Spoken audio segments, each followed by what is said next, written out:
to another episode of Federico Talks Watches. I am still taking my little break, but I felt it's been long enough since I uploaded a video, and a subject came to mind that I wanted to discuss it. Obviously, it's the end of the year, and it's a time of reflection for most people. So I want to talk about 3 watches I wish would come back. Watches that are discontinued that I really, really wish weren't. And of course, before we get started, I have to say, guys, everybody that watched my last video talking about my trials and tribulations of last year and all the support shown, thank you so much. The video got over 1,000 likes and hundreds, maybe even close to 1,000 comments, all of support. You guys are amazing, and I'm proud to have you as subscribers, so thank you so much. And then also to address another thing everybody's been asking me about, Federico, when is the Alan Silberstein hitting the site? The one you showed in a video of mine. Well, the really rare Alan Silberstein is out of service. Hansi did a great job, and it just hit Delray Watch Supply, delraywatch.com. I just put up an Alan Silberstein and a Rolex Explorer 2 full kit, box, papers, service records, fantastic. You guys should check it out. That's at delraywatch.com. Now, since we got all the shameless plugs out of the way, I have to do a wristwatch check. What am I wearing today? Actually, I'm not wearing something particularly exciting, but it is something that I love wearing, and that is the trusty Seiko SKX. Just kind of messing around the house today, catching up on some work, and I couldn't think of a more trusty companion to beat around than the SKX. So yeah, it's not a bad day. Plus Christmas, got a couple new polos, you know what I'm saying? Can't really complain. But anyway, let's get into the meat and potatoes of the video. 3 watches I really wish weren't discontinued, but more importantly, I really wish would come back. And these are in no particular order, apart from the last one on the list, which is, I think, by far my favorite and probably the crowd favorite.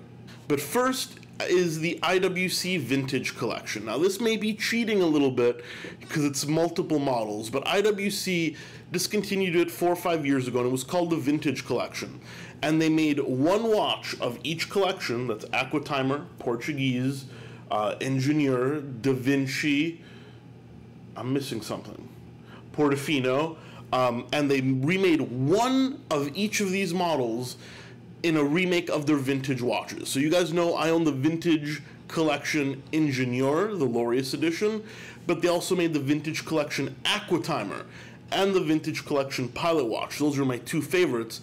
And this just brought a ton of personality to IWC. It also reintroduced IWC's new 8,000 caliber in-house movements.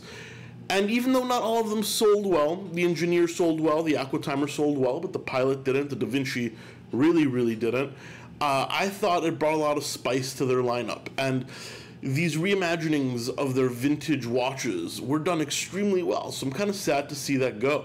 Now, second is a watch that I'm kind of shocked was discontinued. And in fact, I didn't really believe it was discontinued until I was doing research for this video. And that is the Cartier Santos Galbee. The classic Santos on a bracelet with the screw details, particularly in two-tone. Now guys, this is a love it or hate it watch. Lots of you guys hate it, lots of you guys love it. But no one can deny that it's an icon. This watch to me screams 80s.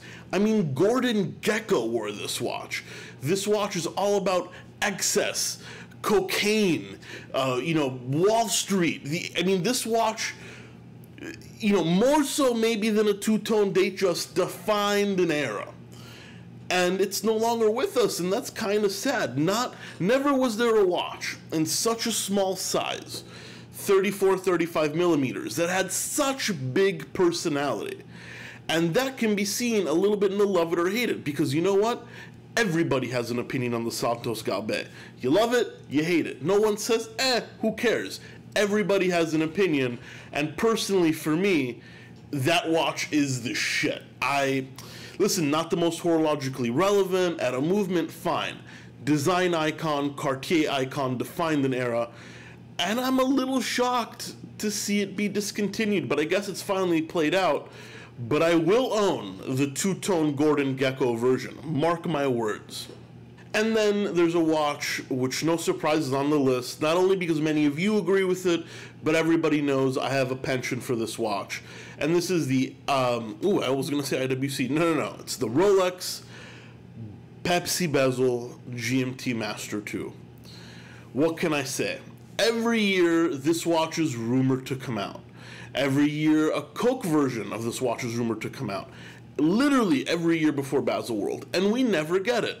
We have a white gold version, but who gives a crap? A white gold sports Rolex, I mean, it's cool, but it's not particularly gonna be a classic or an icon. Maybe the Daytonas and the Rolex Smurf is okay. But Rolex, what are you doing? No one gives a shit about the white gold. Release it in steel already. I'll tell you, when this thing gets released, no one's going to give a crap about the Batman, and this thing's going to have longer waiting lists than steel Daytona. When Rolex releases a Pepsi Bezel GMT Master 2 with a ceramic bezel, I'll put my foot in my mouth if that doesn't become the hottest watch for a decade. People are going to be rounding the block for that. I mean, even the non-ceramic versions, hell, I've owned two of them. I bought them in the 5s, but now they're selling 8, 9, 10,000. I mean, for 7,000, you get a really shitty version. Everybody wants this watch, and I think they're going to remake it in the ceramic, as I said, but it's not going to be the same. It's going to be super hot. Everybody's going to want it, as I said, but I really wish the aluminum was still out. That watch was a great, great companion. I regret selling it both times. But what can you do? You live and you learn. Anyway, guys, those are 3 watches I really wish not only weren't discontinued, but I really wish would make a comeback. Reflecting on this year, I mean, those were the 3 I would pick. What 3 would you pick? Let me know in the comments section below. Also, please don't forget to like and subscribe and turn on notifications. That's that little bell icon near the subscribe button. That way you get notified every time I come out with a video. And of course, check out Del Rey Watch Supply. That's delraywatch.com, my website where I sell some cool pre-owned watches, gear, and also if you guys need watch service, you can send me a message there and my magic watchmaker Hans will take great care of you. Guys, thank you so much for watching another episode of Federico Talks Watches, and I'll catch you in the next one. Take care.